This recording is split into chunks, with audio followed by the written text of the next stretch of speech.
Hello.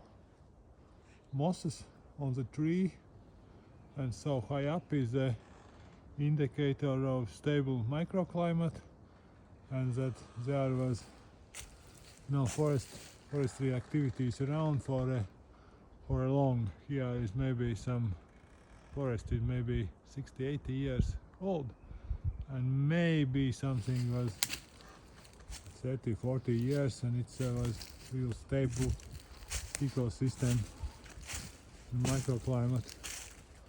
And mosses grow so high up, and on all sides it's this is a southwest facing side.